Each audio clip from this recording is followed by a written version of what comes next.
Hello students, welcome to the lecture on collective bargaining, and after this lecture we will be able to learn the following objectives. Explain the concepts and purpose of collective bargaining. Define the nature and characteristics of collective bargaining. Explain the collective bargaining types. Define the importance of collective bargaining. Write the advantages and disadvantages of collective bargaining. Give the conditions for successful collective bargaining. Define the bargaining form and tactics and collective bargaining process. Explain the collective bargaining agreement and trends in collective bargaining. Define collective bargaining in the informal sector.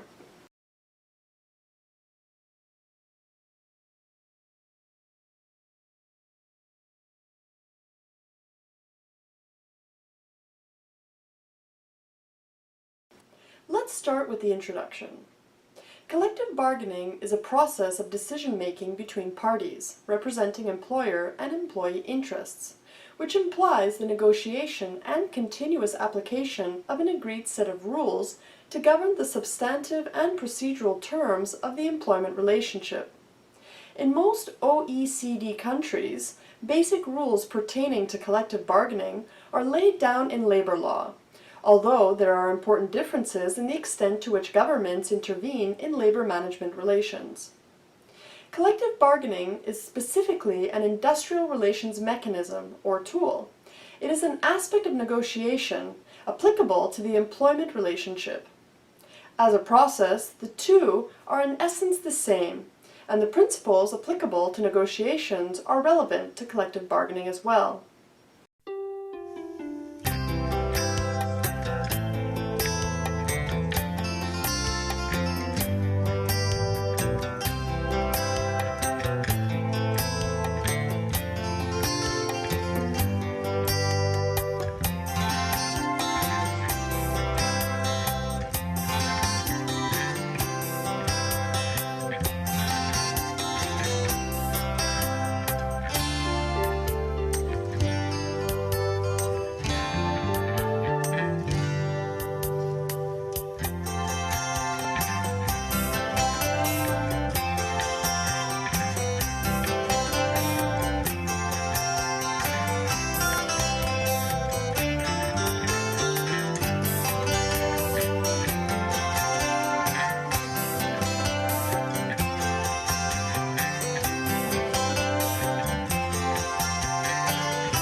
discuss the concepts and purpose of collective bargaining.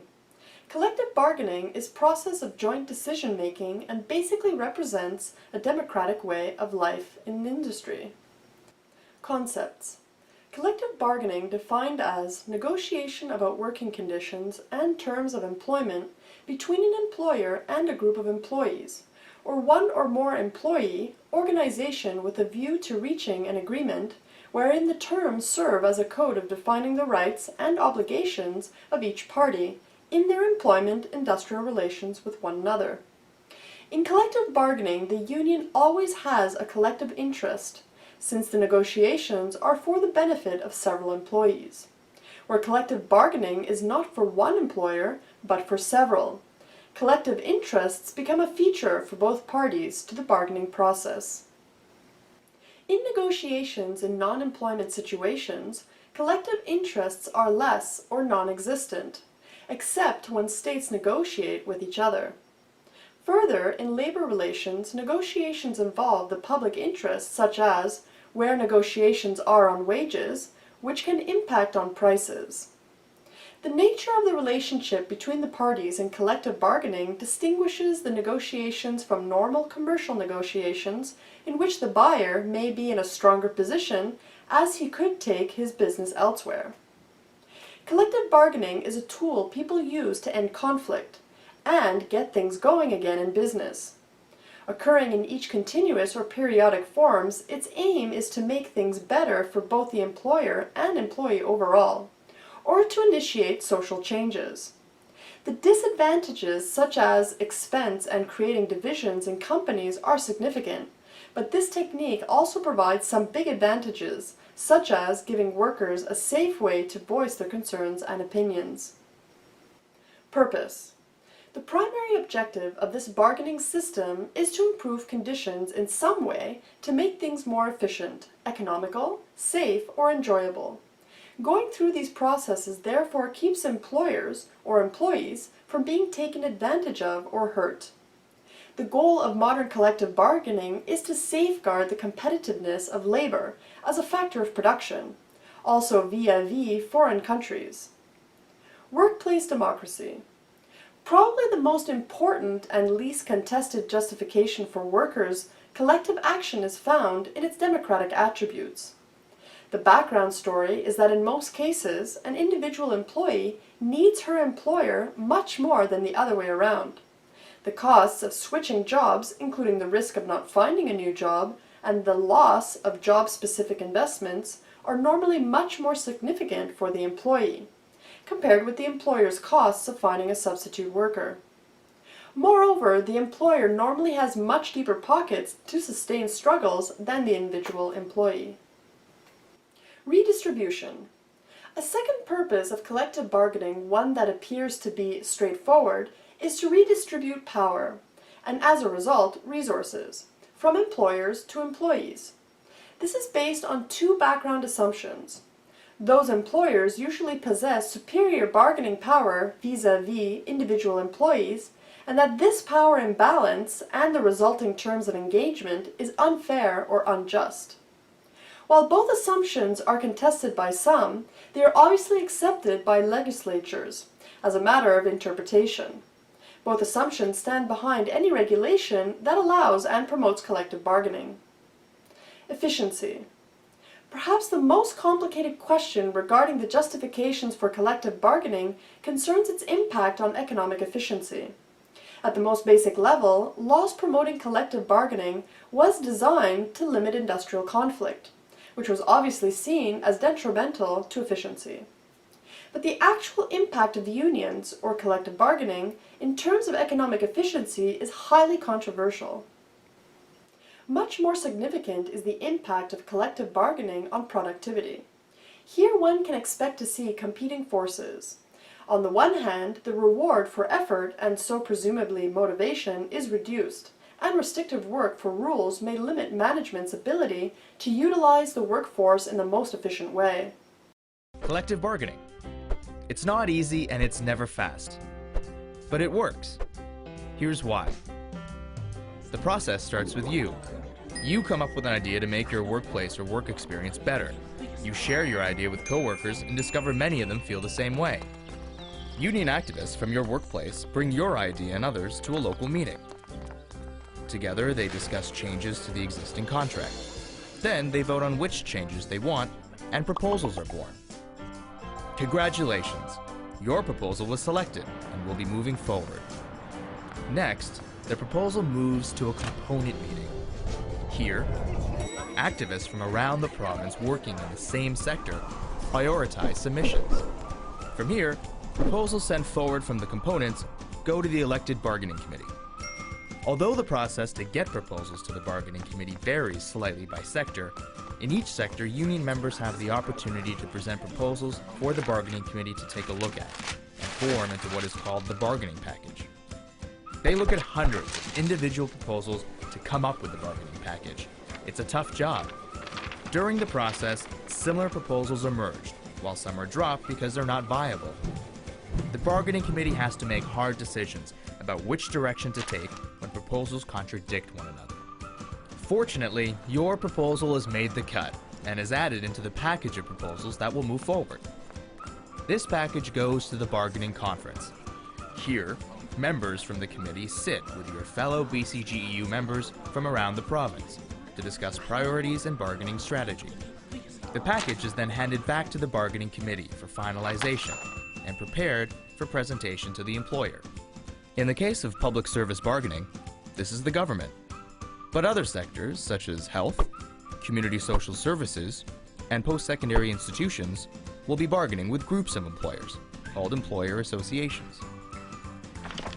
The employer then sends their own package of proposals to the bargaining committee, and negotiations begin. Some proposals will be accepted right away. Other proposals from both sides will die on the table, as each bargaining committee decides they are not acceptable. Still others will be amended to something both sides can agree on. This process continues, and proposals that are agreed upon are collected into a tentative agreement. Once they reach this stage, all members covered by that agreement have the opportunity to discuss it and vote on whether or not to accept it. When it comes down to it, you and your coworkers get the final say. Sometimes the two parties cannot reach a tentative agreement, or members turn it down. This does not mean the process is over. At this stage, you and your fellow members are asked to vote on what action you want to take to move the process forward. This includes a strike vote. A positive strike vote doesn't automatically mean that members will strike, but can be very useful in applying pressure. When a majority of your fellow union members vote to accept a tentative agreement, it is ratified, and all the proposals in it, including yours, become legally enforceable. Through the support of your union, your idea to improve your workplace will now be put into practice. Now get ready to reap the benefits, or the wage increases, or additional time off. Whatever it was, it's now yours. But remember, this kind of fair and democratic process only exists for the 1/3 of workers who are union members. There's power in numbers. The ILO Right to Organize and Collective Bargaining Convention, 1949, describes collective bargaining as voluntary negotiation between employers or employers' organizations and workers' organizations with a view to the regulation of terms and conditions of employment by collective agreements. There are several essential features of collective bargaining, all of which cannot be reflected in a single definition or description of the process. It is not equivalent to collective agreements because collective bargaining refers to the process or means and collective agreements to the possible result of bargaining. Collective bargaining may not always lead to a collective agreement. It is a method used by trade unions to improve the terms and conditions of employment of their members. It seeks to restore the unequal bargaining position between employer and employee. Where it leads to an agreement, it modifies rather than replaces the individual contract of employment, because it does not create the employer-employee relationship. Nature. A pluralistic outview involves the acceptance within a political system of pressure groups, example, religious groups, unions, business associations, political parties, with specific interest with which a government has dialogue, with a view to effecting compromises by making concessions. Pluralism implies a process of bargaining between these groups, and between one and more of them on the one hand and the government on the other. Thus, pluralism's theme is that men associate together to further their common interests and desires. Their associations exert pressure on each other and on the government. The concessions which follow help to bind society together. Thereafter, stability is maintained by further concessions and adjustments as new associations emerge and power shifts from one group to another. Characteristics.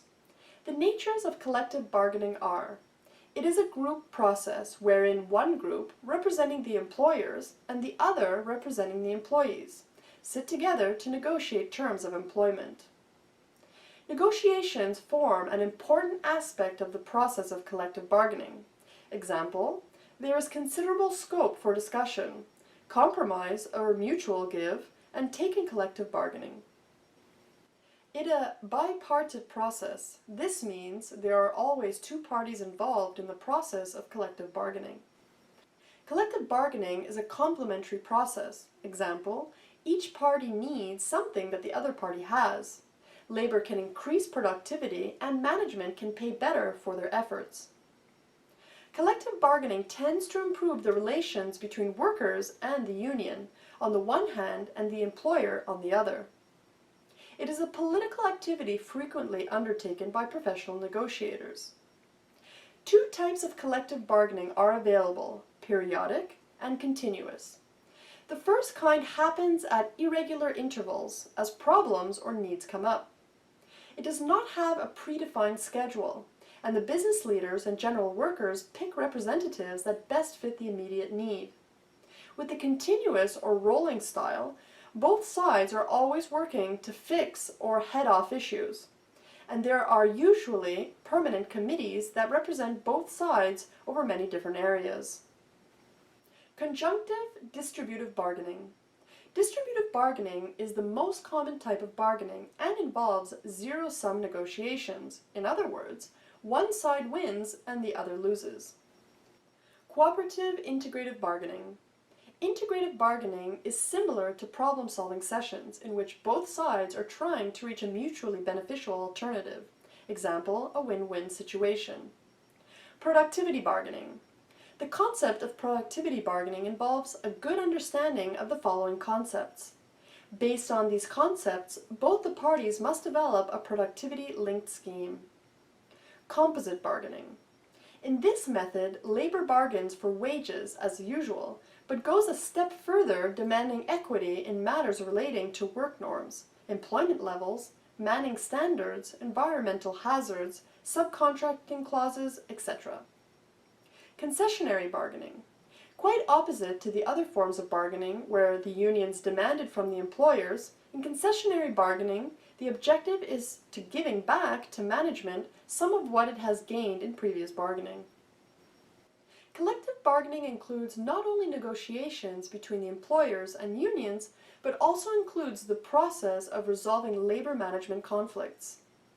Importance to employees. Collective bargaining develops a sense of self-respect and responsibility among the employees. It increases the strength of the workforce, thereby increasing their bargaining capacity as a group. Collective bargaining increases the morale and productivity of employees. Effective collective bargaining machinery strengthens the trade union's movement. The workers feel motivated as they can approach the management on various matters and bargain for higher benefits. Importance to employers. It becomes easier for the management to resolve issues at the bargaining level rather than taking up complaints of individual workers. Collective bargaining tends to promote a sense of job security among employees and thereby tends to reduce the cost of labor turnover to management. Collective bargaining opens up the channel of communication between the workers and the management and increases worker participation in decision-making. Collective bargaining plays a vital role in settling and preventing industrial disputes. Importance to society. Collective bargaining leads to industrial peace in the country. It results in establishment of a harmonious industrial climate which supports and helps the pace of a nation's efforts towards economic and social development, since the obstacles to such development can be reduced considerably. The discrimination and exploitation of workers is constantly being checked. It provides a method or the regulation of the conditions of employment of those who are directly concerned about them. Following are the advantages and disadvantages of collective bargaining. Advantages can lead to high-performance workplace where labor and management jointly engage in problem solving, addressing issues on an equal standing. Provides legally based bilateral relationship. Management's rights are clearly spelled out. Employers and employees' rights protected by binding collective bargaining agreement. Multi-year contracts may provide budgetary predictability on salary and other compensation issues. Unions may become strong allies in protecting higher education from the effects of an economic slowdown. Promotes fairness and consistency in employment policies and personnel decisions within and across institutions. Disadvantages. A major drawback to using this type of negotiation system is that even though everyone gets a say in what happens, ultimately the majority rules, with only a few people determining what happens to many. Secondly, it always requires at least two parties. Even though the system is supposed to pull both parties together, during the process of trying to reach an agreement, people can adopt a us versus them mentality. Collective bargaining can also be costly, both in terms of time and money. Representatives have to discuss everything twice, once at the small representative meetings, and again when they relay information to the larger group. Lastly, union dues are sometimes an issue. They reduce the amount of take-home pay a person has because they usually are deducted right from his paycheck. For a successful collective bargaining process, there are certain conditions to be fulfilled, which are right to organize and right to collective bargain. The extent to which the workers enjoy the right to organize and bargain is the key success factors to which collective bargaining works in any country. There are two prerequisites for the successful implementation of this condition.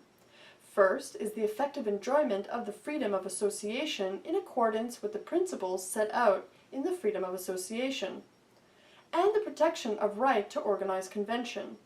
And the second is the workers and the employers' organization should be free and sufficiently strong, but also relatively equal in strength with the management. Strong and stable trade unions. The impact of unionization has a strong influence on the growth and development of collective bargaining in a country. The rate of unionization varies from country to country. The strong and stable trade unions lead to the success of collective bargaining, whereas the fragmentation of the unions, inter-union and intra-union rivalries hinders the progress of the collective bargaining process. Recognition of trade unions. The collective bargaining can take place only if the employers recognize trade unions or the workers' association for that purpose. Attitude of employers and trade unions. The attitude of the parties involved is also a crucial factor in the success of the bargaining. If the parties are rigid, non-compromising, and close-minded, it will be impossible for collective bargaining to function. A suitable framework. A set of established procedures and a governing body is required for the smooth and effective functioning of the collective bargaining procedures. A collective bargaining process generally consists of 4 types of activities: distributive bargaining, integrative bargaining, attitudinal restructuring, and intra-organizational bargaining. The forms of collective bargaining across Southeast Asia are as diverse as the cultures across its nations. The forms of collective bargaining are categorized on the basis of its basic philosophy and the basic objective of bargaining. Some work with the basic philosophy of creating a win-win situation on one hand and the win-lose situation on the other. Distributive bargaining. It involves haggling over the distribution of surplus. Under it, the economic issues like wages, salaries, and bonus are discussed. In distributive bargaining, one party's gain is another party's loss. Integrative bargaining. This involves negotiation of an issue on which both the parties may gain, or at least neither party loses. Attitudinal restructuring. This involves shaping and reshaping some attitudes like trust or distrust, friendliness, or hostility between labor and management. Intra-organizational bargaining. It generally aims at resolving internal conflicts. This is a type of maneuvering to achieve consensus with the workers and management. Collective bargaining generally includes negotiations between the two parties, employees' representatives and employers' representatives. The collective bargaining process comprises of 5 core steps. Prepare. This phase involves composition of a negotiation team. The negotiation team should consist of representatives of both the parties, with adequate knowledge and skills for negotiation. In this phase, both the employer's representatives and the union examine their own situation in order to develop the issues that they believe will be most important. Discuss. Here, the parties decide the ground rules that will guide the negotiations. A process well begun is half done, and this is no less true in case of collective bargaining. Propose. This phase involves the initial opening statements and the possible options that exist to resolve them. Bargain. Negotiations are easy if a problem-solving attitude is adopted. This stage comprises the time when the what-ifs and supposals are set forth and the drafting of agreements take place. Settlement. Once the parties are through with the bargaining process, a consensual agreement is reached, upon wherein both the parties agree to a common decision regarding the problem or the issue. Some important forms of collective bargaining agreements concluded at various levels: plant, industry, sectoral, regional, and national level are sectorial collective bargaining at national level. Since the early 1970s, sectorial bargaining has been occurring at national level, mainly in industries where the government is a dominant player. These include banks and coal, employing approximately 8 lakh workers each, steel and ports and docks, employing 2.5 lakh each. Industry-cum-region-wide agreements. Agreements of this nature are found in cotton, jute, textiles, engineering, and tea, which are denominated by private sector. Agreements of this nature are found in cotton, jute, textiles, engineering, and tea, which are dominated by private sector. But such agreements are not binding on enterprise management in the respective industries, regions, unless they authorize the respective employer associations in writing to bargain on their behalf. Decentralized agreements, enterprise or plant level. In the rest of the industries, whereas the employers press for decentralized negotiations at plant level, the unions insist on bargaining at least at company level, where the employees are formed into federations combining several plants' locations. Covering of collective bargaining is high in the formal sector, and very low portion of workers in the informal sector are covered by collective agreements. Bargaining at the enterprise level is increasing. Other forms of bargaining and new issues. A. Bargaining in the public sector largely staying at the same level.